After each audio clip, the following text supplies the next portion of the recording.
sabe o que faz um cráton? Neste trabalho de geologia global, nós vamos tratar das definições e discussões acerca de crátons em geral e citar um exemplo do cráton São Francisco, segundo o artigo de Fernando Alckmin. Ficou curioso? Venha com a gente saber! Os aspectos mais importantes da condição cratogênica são o caráter continental e a longa estabilidade. Ou seja, crátons, então, são partes relativamente estáveis do continente e que não foram envolvidas nas orogêneses do Fanerozoico. Com contornos, em geral, elípticos, possuem diâmetros variáveis. São isostaticamente positivos, porém correspondem aos grandes baixos topográficos. Exibem também estruturas positivas, como antéclises, domos e arcos. A maior parte do substrato é constituída por núcleos arqueanos. A cobertura compreende unidades do Paleoproterozoico ao recente, hospedadas em holacógenos, bacias de antepaís e sinéclises.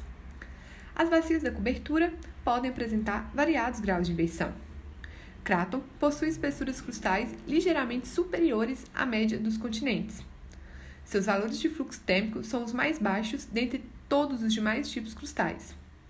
Possui espessura elástica da litosfera de até 100 km e espessura litosférica entre 200 e 400 km, com a zona de baixa velocidade do manto ausente ou muito mal definida. Com exceção dos 4 últimos atributos dessa lista, todos os demais já eram conhecidos de trabalhos dos anos 60.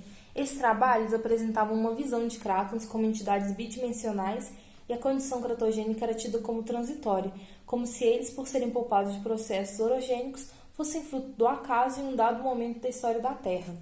Com os avanços dos anos 70, principalmente da geofísica, vários trabalhos concluíram que havia a tridimensionalidade dos crátons e eles passaram a ser entendidos como peças litosféricas diferenciadas, caracterizadas por possuírem raízes mantélicas que poderiam ir de 400 km de profundidade até mais. Jordan, ao constatar a existência das raízes dos crátons, já tinha se deparado com uma intrigante questão. Como poderiam os crátons manter-se isostaticamente positivos com uma tal raiz litosférica, uma vez que eles não apresentavam anomalias positivas do geóide ou gravitacionais? Ele mesmo respondeu essa questão, postulando que o manto litosférico subjacente aos crátons deveria ser menos denso do que o manto sob os oceanos.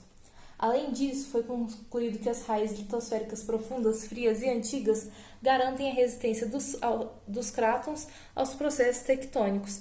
Dessa forma, os crátons são peças litosféricas geologicamente diferenciadas. Assim sendo, o conceito de cráton torna-se geológico e não transitório. O comportamento diferencial da litosfera cratônica sob solicitações distensionais e compressionais varia. Quando submetida a regimes distensionais e entra em deformação, a litosfera cratônica dá origem a rifts estreitos e profundos, com pequeno número de falhas de grande rejeito. O surregimento das ombreiras é desprezível e as taxas de deformação envolvidas são muito altas. A vasta maioria deles termina como holacógenos, mas rifts cratônicos podem evoluir para margens passivas.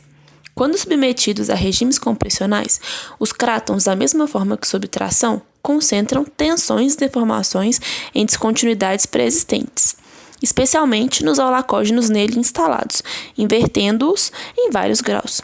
Gera-se assim o estilo tectônico conhecido como germanótipo. A deformação nesses casos não é penetrativa, mas concentrada em zonas discretas. O comportamento cratônico e não cratônico durante um regime compressional é ilustrado pela interação atual Índia-Ásia. A Índia, essencialmente cratônica, é isenta de deformação. Já a Ásia, que tem a sua porção central constituída por orógenos paleozoicos, é intensamente afetada.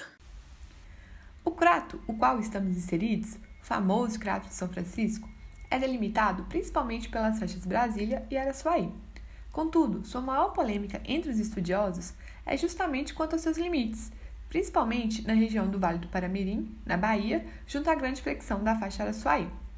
Possui idades pré-cambrianas e fanerozoicas, e quase todo o seu segmento meridional é ocupado pela Bacia de São Francisco, na qual aflora unidades como Supergrupo Espinhaço, Supergrupo São Francisco, Grupo Santa Fé e sedimentos dos grupos Areado, Mata da Cota e Urucuia. Quanto à sua evolução tectônica, ela pode ser resumida em 7 estágios: aglutinação e consolidação arqueana, individualização do continente Paramirim, edificação do orógeno paleoproterozoico durante o evento transamazônico, tafrogênese toniana, as orogêneses brasilianas e o evento sul-atlantiano e os rifts Abaeté e Recôncavo Tucano. No fim das contas, o que faz de um cráton é a sua constituição. Eles são porções da crosta continental diferenciadas desde o Arqueano, muito mais resistentes aos esforços. Por isso eles agem como verdadeiras caixas pretas da história do nosso planeta, registrando, ainda que sutilmente, vários dos eventos que aconteceram na crosta. Enfim, mas não penso que eles estão totalmente entendidos não, ainda falta entender como que as raízes mantélicas profundas se formam, ou mesmo, uma vez formadas, cadê a erosão geoquímica. Mas enfim, isso é assunto para o próximo vídeo.